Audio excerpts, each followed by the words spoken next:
Cold.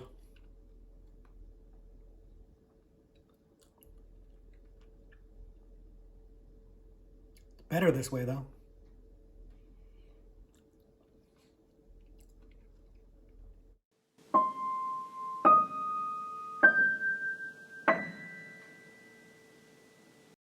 Hello, everybody, and welcome back to the Horror Movie Syllabus. My name is Professor Victor, and I'll be your host as we go through all the essential, noteworthy, interesting, and notorious modern horror films. If you're new to the channel, I recommend you check out the introduction video. There's a link to that in the description below. It'll give you a pretty good sense of what the Horror Movie Syllabus is about, but in short, we're going to look at a particular subgenre of horror and then pick 3 movies from that subgenre to discuss. Today, the subgenre we're looking at are revenge horror films.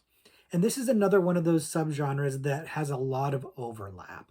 This is one where you could argue that the revenge motif is a plot point or an aspect of so many different kinds of horror movies. And revenge horror is another one of those subgenres that has a lot of overlap with other subgenres.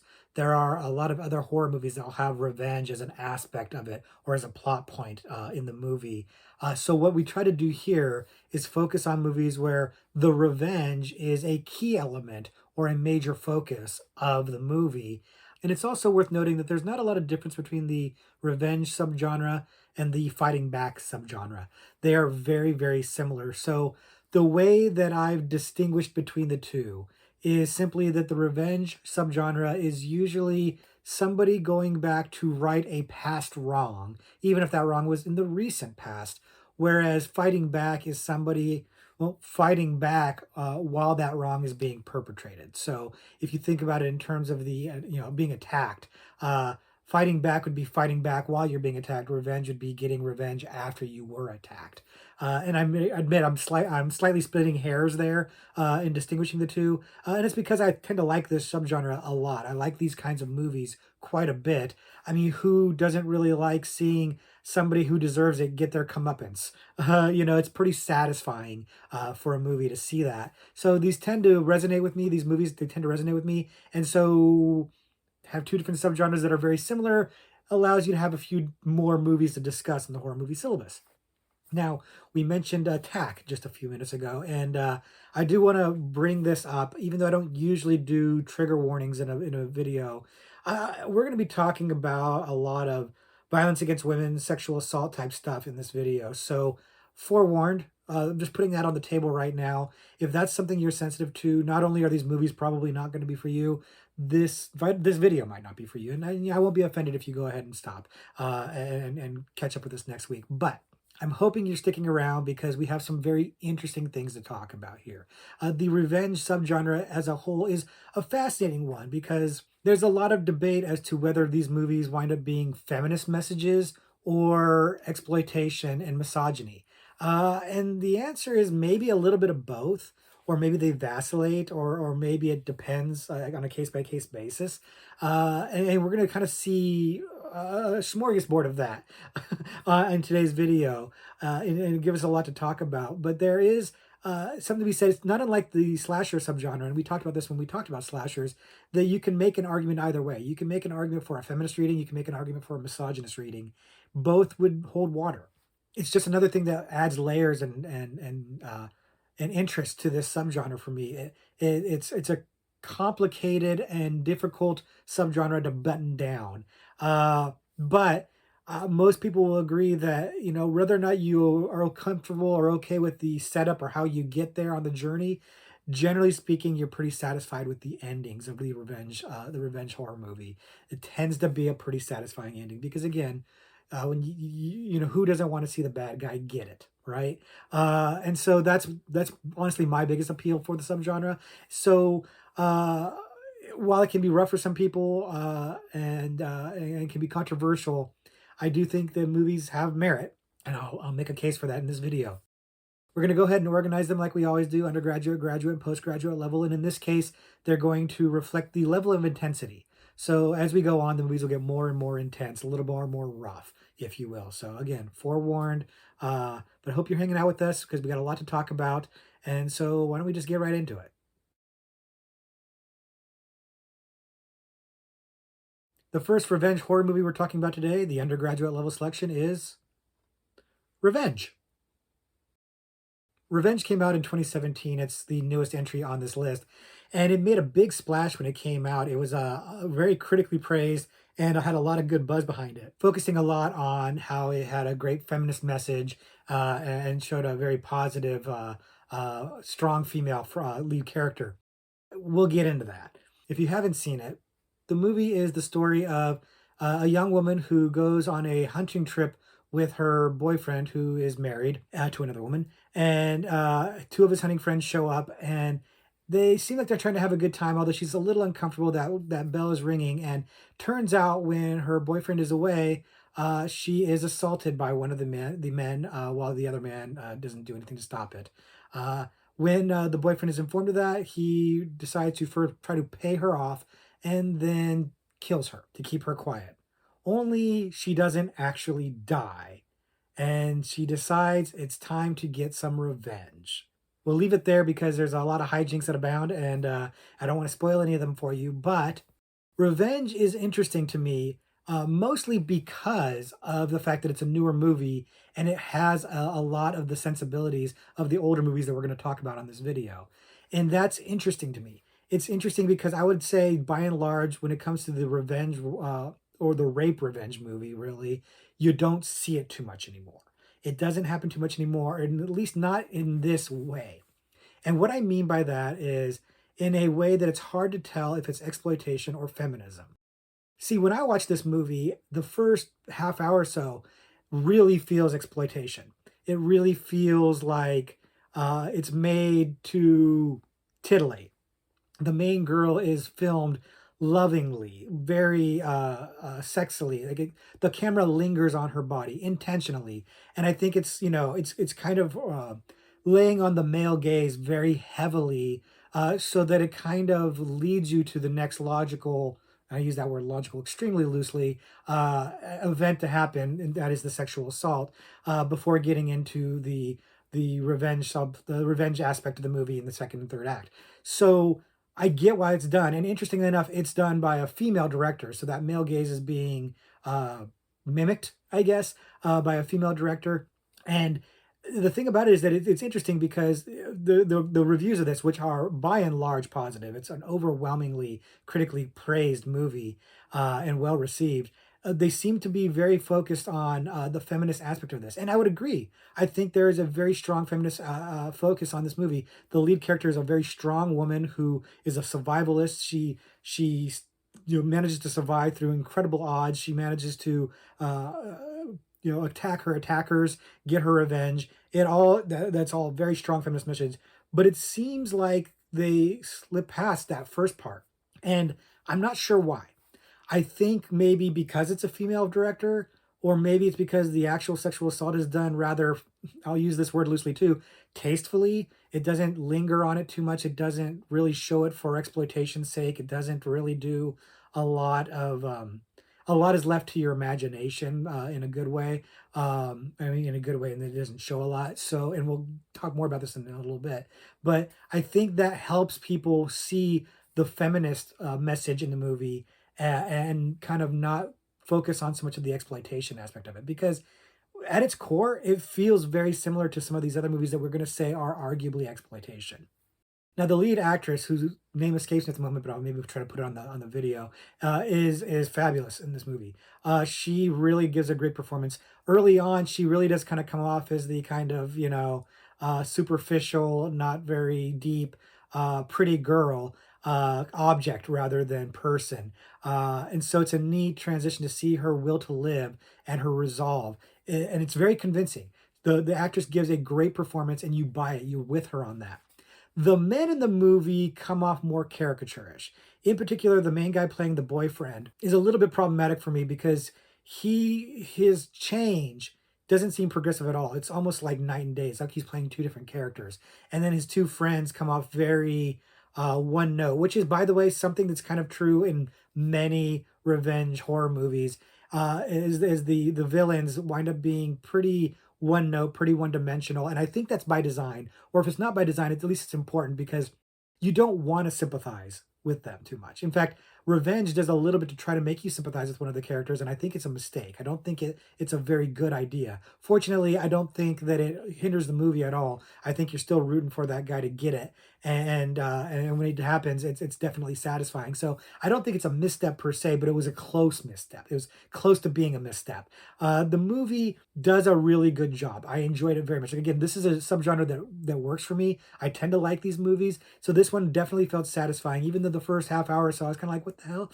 I really got into it, and by the end of the movie, I felt like it had paid off, and I really liked it. Even if you had to suspend your disbelief quite a bit. There are several things in this movie, and again, I don't want to get into spoilers, but there are several things in this movie that you're just going to have to roll with movie logic. There are some things that you're just like, I don't know if I buy this. There's a scene where there are two characters that are literally running in a circle for a while. You just have to kind of go with it. If you plug one side of a hole but not the other side of the hole, does that work? If you've seen the movie, you know exactly what I'm talking about. But all these things forgivable because the movie is good. It's very well made. The lead performance is really good. It has a great look to it, and it's a great ride. So I had a good time, and I'm able to forgive a lot of these nitpicks, if you will, because I was having so much of a good time with it.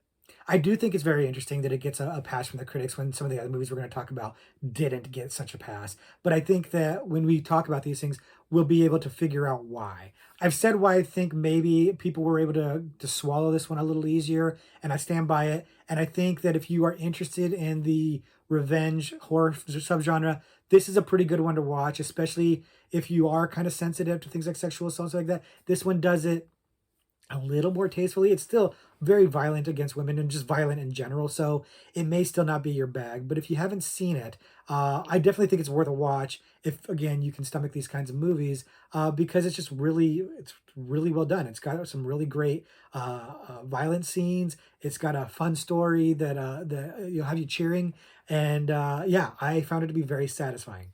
Have you seen Revenge? Have you got any thoughts on why people are so effusive about it and not really criticizing it the way they might other movies? I'd be curious to hear your thoughts in the comments below. But for me, Revenge, I buy into it. I'm on board with this one.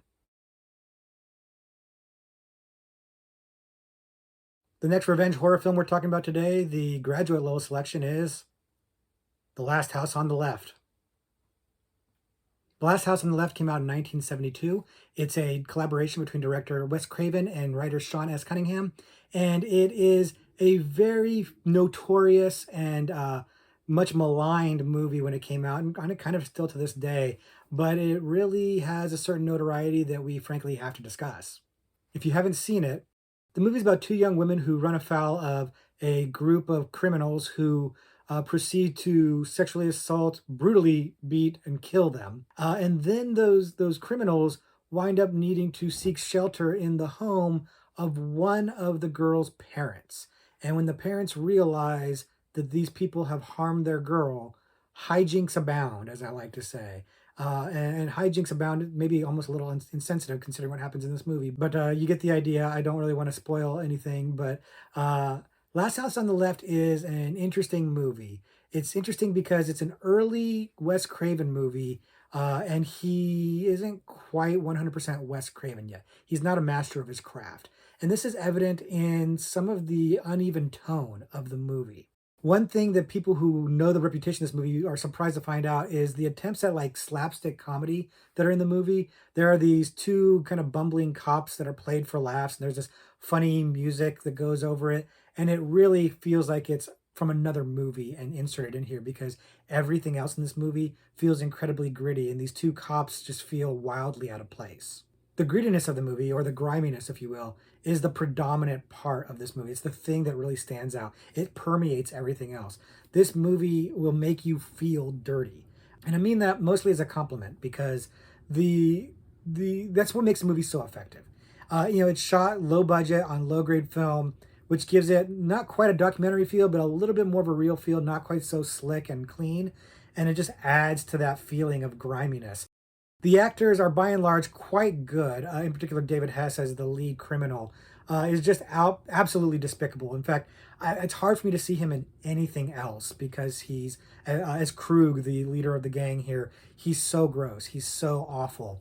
that it's just hard to shake it. It's a great performance, but everybody's good in the movie, and that just makes it all the more difficult of an experience. The rape scenes are awful, awful. They are fairly explicit, and even though some of the things are more implied rather than actually shown, it's enough is shown for you to get the really good idea of what's going on, and it's wildly uncomfortable, and that's probably me putting it a little too mildly. And then when things progress and you flip over to the parents finding out what's going on and everything, all the hijinks, if you will, start happening, things get interesting because this movie's message becomes a little more clear, but also a little less clear because the idea of like anybody could be pushed to doing violence, like the like violence being an innate part of us, is an interesting message. But this movie is really kind of an exploitation movie. I mean, Craven and Cunningham have all but admitted this when they talk about their intent of making the movie. They were trying to shock. They were trying to get something that would make a name for themselves, kind of get some buzz, and they succeeded in that. I mean, the movie's marketing was brilliant. This is the movie. If you ever heard the tagline, "It's only a movie. It's only a movie. Keep telling yourself it's only a movie." That's from this one, and it makes some sense. Really, you can see why people would find this to be really intense. It's a disturbing movie. It's pretty upsetting, and if it's not for the faint of heart, it really, really isn't. It is a shocking movie. I don't want to undersell that to you. I do think it's a good movie. I do like the movie, but I don't find it to be a movie I can go back and revisit very often. It's a hard watch, but I do think it has some value, and I do think you see some of the Wes Craven brilliance coming out. It's not, like I said, it's not refined yet, but it's interesting. It's well acted, and again, it is a satisfying ending to the movie in some ways, because it's nice to see people get their comeuppance. But it also is a really sad ending in another way because, first of all, you've got victims, and no amount of revenge can actually bring the victims back. And secondly, because you've taken good people and you've turned them into violent people. And again, that message that just kind of sits there with you is a poignant one. I really think it's very effective. It's just a rough ride getting to it. Now, the movie has been remade, but that's kind of interesting because the movie itself is sort of a remake of Ingmar Bergman's the Virgin Spring, which is a fantastic movie. But it's a similar storyline, a much different movie, obviously.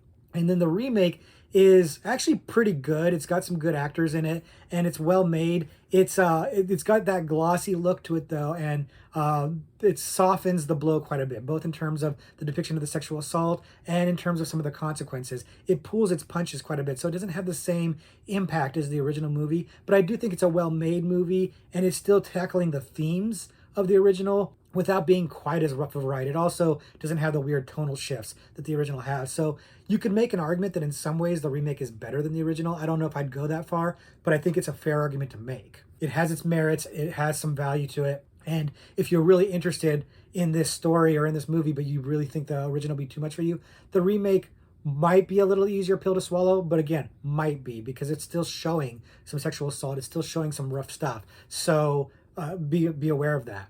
There was also an unofficial remake of this movie called Chaos, made by is it Diamond Dave, some wrestler guy, that is kind of garbage. Not because the movie in and of itself is terribly bad. It's not great, but it's very similar to Last House on the Left, except that the ending is different. So that instead of it being a revenge movie, evil triumphs. And I don't know what message that's supposed to send, but it's not one I'm particularly fond of. I don't. It doesn't. It takes it out of the revenge horror subgenre technically, or arguably, and doesn't have a tremendous amount of merit to me. And the guy keeps insisting that it's not a remaking Last House on the Left, that it's his own idea. But holy wow! I mean, it's a ripoff. It's a straight up ripoff. It's interesting to watch as a ripoff. That's just kind of funny. But otherwise, it doesn't really have a tremendous amount of value.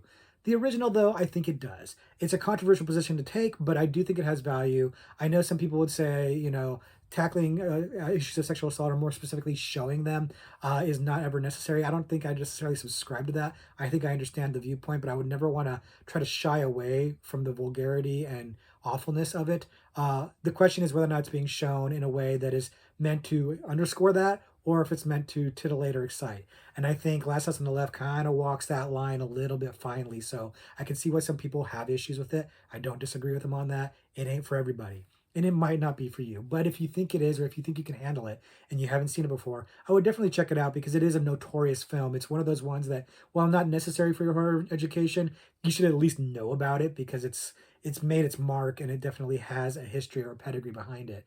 Have you seen Last House on the Left? What are your thoughts on that one? Because obviously I have many, but I'd like to hear what you have to say about it. So let's continue that conversation in the comments below.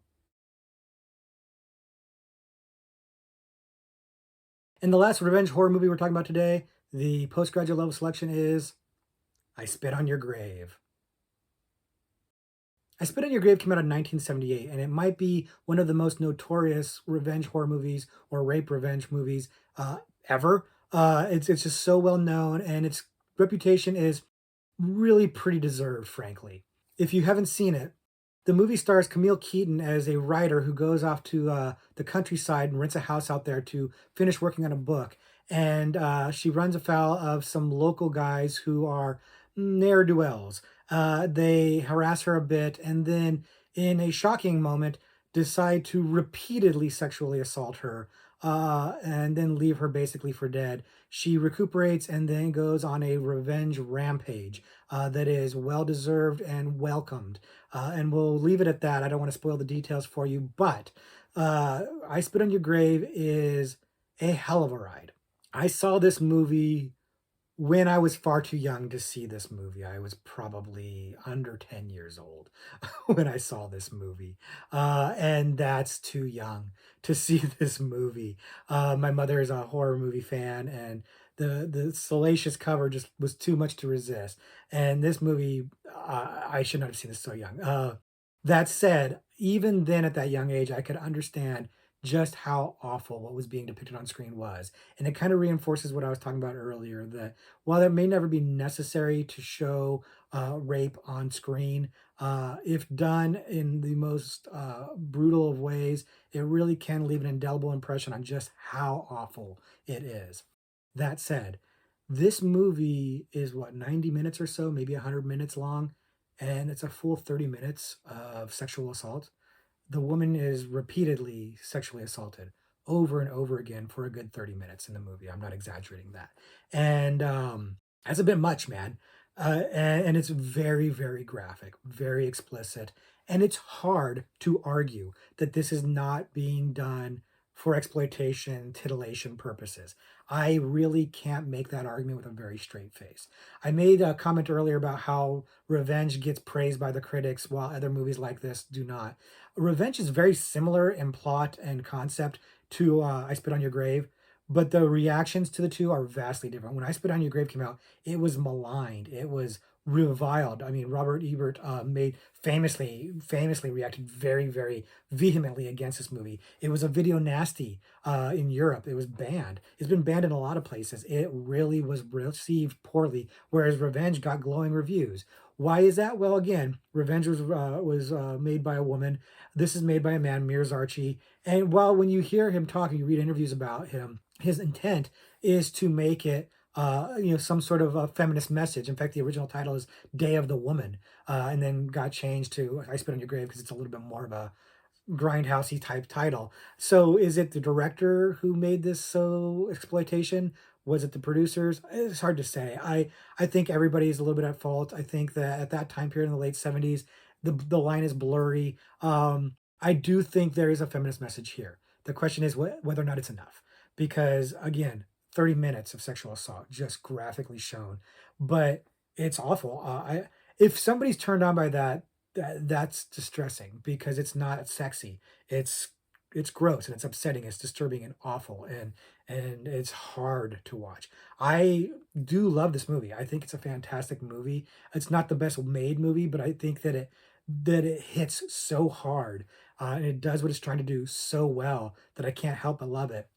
And again, I maybe have a little bit of nostalgia for it too, but I can't go back and rewatch it. It's just hard to rewatch, or maybe it's kind of like skip the beginning part of the movie and just get to the revenge part. There is a question of whether as to whether or not the revenge is good enough.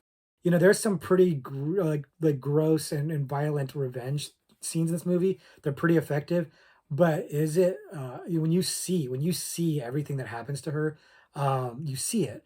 I don't know if the revenge really is as satisfying. I said how revenge horror movies are my jam because it's satisfying to see the comeuppance. I don't know if the comeuppance is satisfying enough in this movie.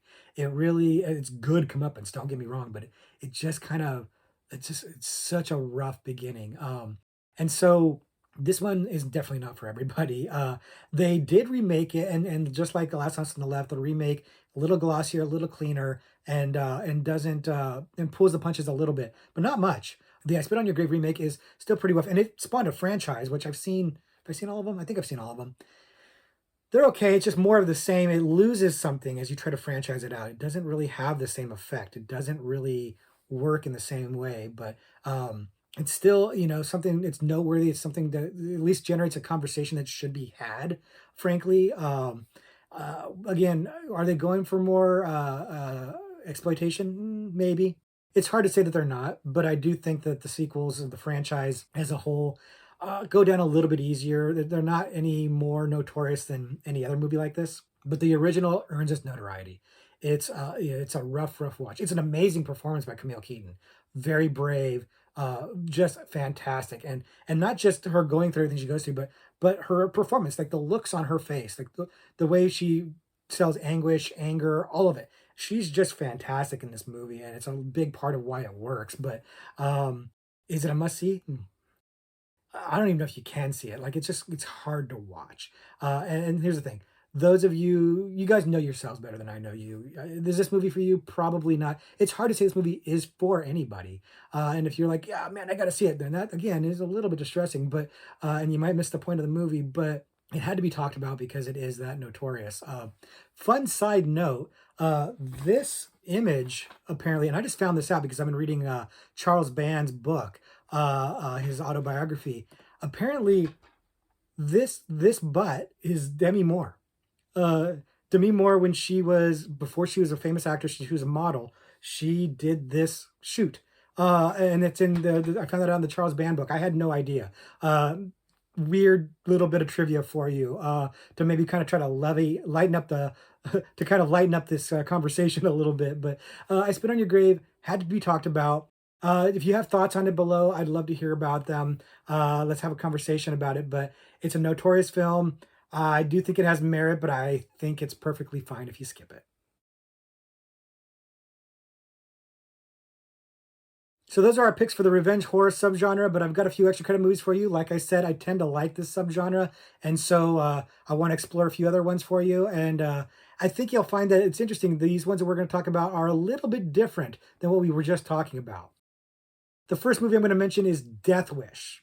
And Death Wish came out in 1974. It's a Charles Bronson film, and it is arguably more of a thriller slash action movie than it is a horror movie, and I would accept that. That said, I do think it fits this subgenre really, really well, and I'm a bit of a fan of it, so there is that. If you're not familiar with it, Charles Bronson plays a pacifist architect whose wife and daughter are brutally attacked at home in a home invasion. His wife is killed, his daughter is left in a catatonic state. They're both assaulted, and he decides to get a gun and go on a vigilante spree of vengeance and revenge. And he runs afoul of the law, and there's a lot of interesting things going on in this movie, but I won't get into it too much because I don't want to spoil it. But suffice to say, Death Wish comes out at a time when this is the movie that's in vogue, masculine men and, fighting against crime and guns and everything like that. And this movie is interesting because it doesn't shy away from this. It has the character as a pacifist who decides to go and get a gun and abandon his pacifist values to go and take the law into his own hands because the law is letting him down. It's an interesting story that maybe gets lost a little bit because of the somewhat exploitation aspect of the movie, the rah murdering people aspect of it, and because the movie became a series of movies that got increasingly more ridiculous. I think by part 3 or 4, Charles Bronson is using a bazooka to kill street thugs. It's absolutely ridiculous. So the movie gets away from any serious messages and just starts becoming like this vigilante fantasy movie, which I'm here for. Frankly, I kind of love it. I do love the series. And Side note, my family loved Charles Bronson. Mexican families love Charles Bronson. I don't know why that is, but that just seems to be the thing. But Charles Bronson was a big thing in my family, so we watched a lot of Charles Bronson movies. And Death Wish was one of my absolute favorites, even though it was very disturbing. Other side note, Jeff Goldblum plays one of the thugs who assault the women. It's like one of his first screen roles, if not his very first screen role. That's disturbing to watch. That's really unsettling to watch if you're a Jeff Goldblum fan. This one will throw you for a little bit of a loop. I do like this movie, but it's interesting to see in this case the revenge being done by the man whose women were wronged and assaulted, rather than the women themselves getting to do the revenge, which we would see later on, both in I Spit on Your Grave and then a lot of the other movies we just talked about. I think that's interesting. I think that seeing that evolution of the revenge horror movie, or the revenge movie, the rape revenge movie, going from being the men avenging the wrongs done to their women to the women doing them themselves, is progress, sort of. But I can't help it. I love Charles Bronson. I love the movie. I like that they're trying to tackle some themes about pacifism versus violence and vigilantism. Not sure if I really agree with the message per se, but I do like that they're at least confronting it head on. So it's worth a mention for that alone. Now, I should also mention there is a remake starring Bruce Willis. It's pretty forgettable. It doesn't really bring anything new to the table. It doesn't do much for it. I know Bruce Willis has recently announced that he's ill, and that's unfortunate, but it doesn't mean he was good in this movie. This is one of the ones he was kind of performing and kind of phoning it in. So I wouldn't recommend the remake, but the original, I would recommend the original. Again, all these movies come with that caveat of it if you're comfortable with that or not. So take that with a grain of salt. But I do love Death Wish. I think it's great, and it is pretty notorious and well known. So if you haven't seen it, check it out. And if you have, let me know what you think of it. The next extra credit movie I'm going to mention is a movie called Old Boy. And Old Boy came out in 2003. It's based on a manga, and it's directed by Park Chan-wook, and is part of his Vengeance trilogy, although the movie is not really part of a trilogy, but I'll explain that in just a minute. If you haven't seen it, the movie is about a man who gets kidnapped and imprisoned in a hotel room for like 15 years, and then he gets released, and he doesn't know why he had this done to him.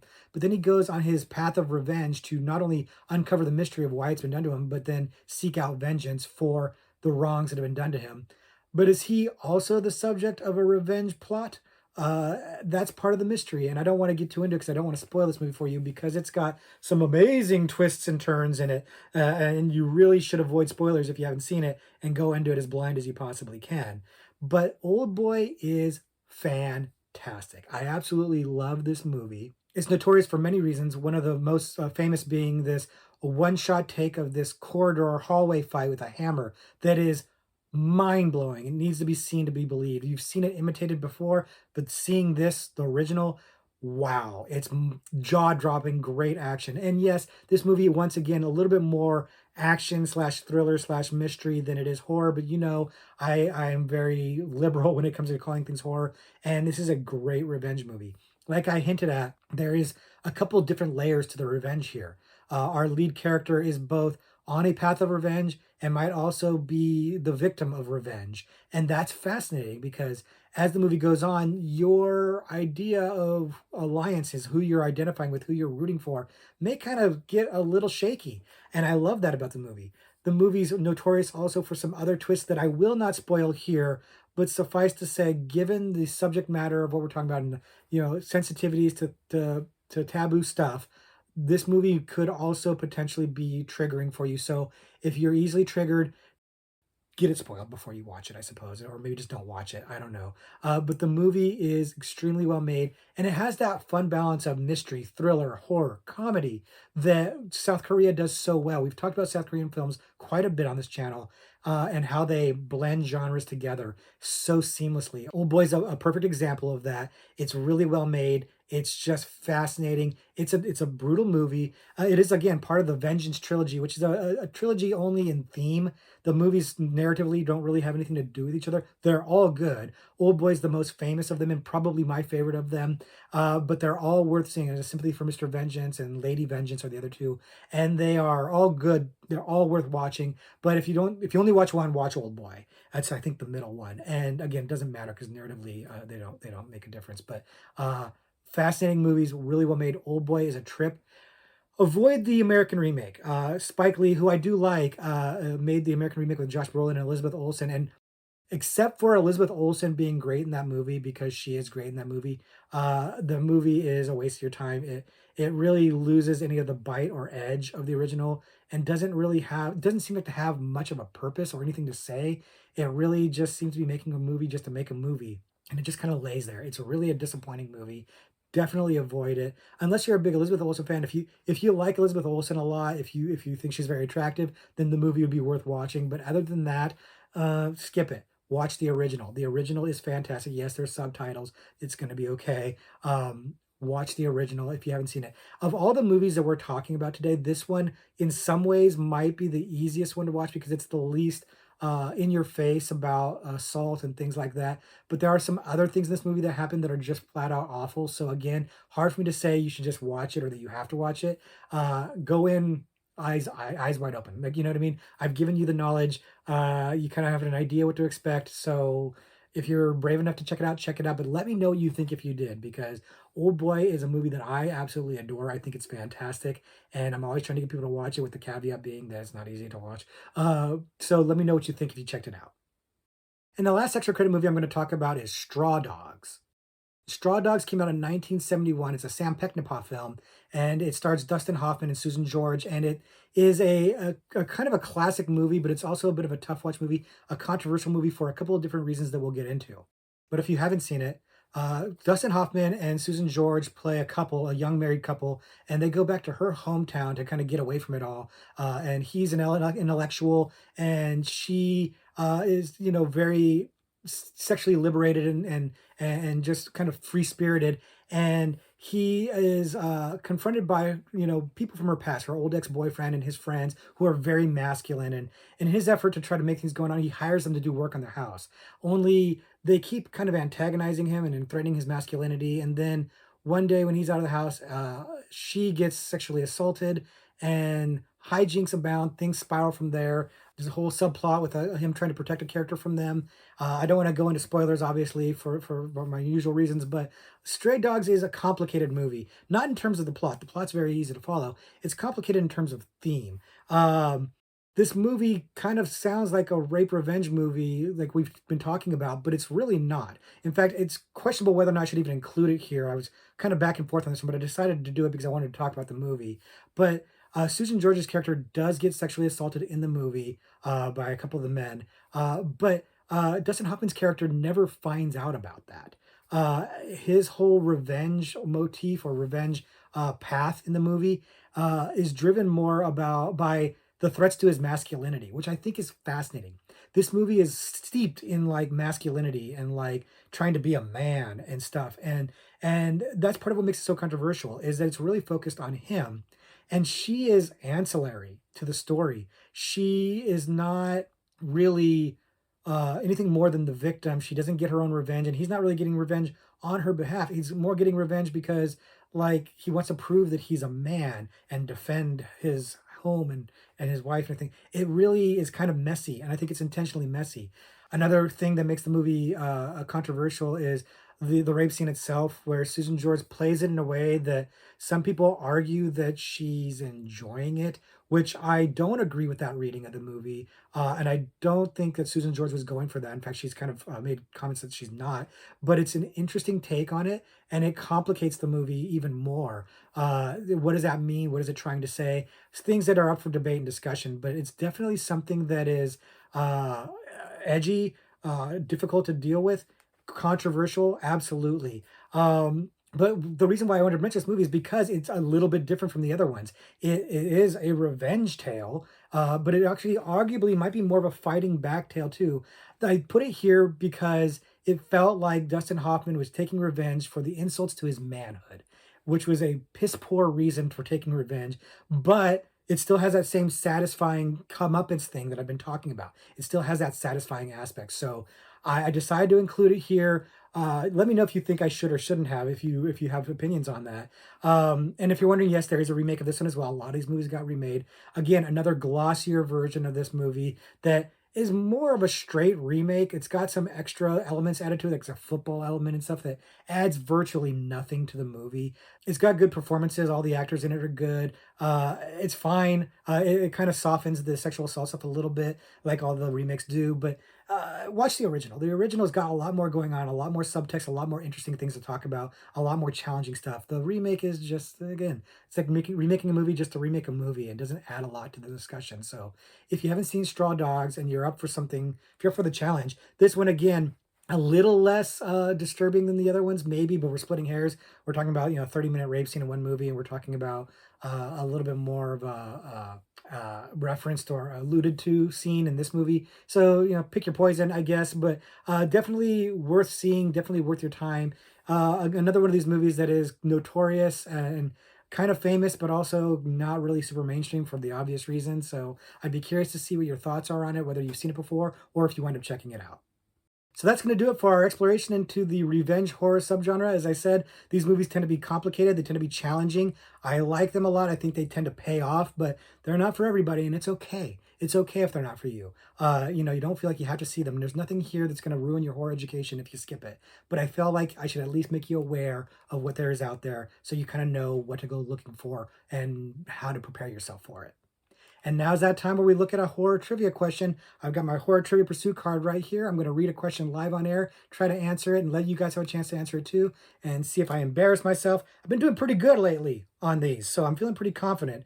Today, let's look at the killer category on the Trivial Pursuit horror card. And our question now today is, what member of the Hardesty family survives 1974's The Texas Chainsaw Massacre? Sally or Franklin?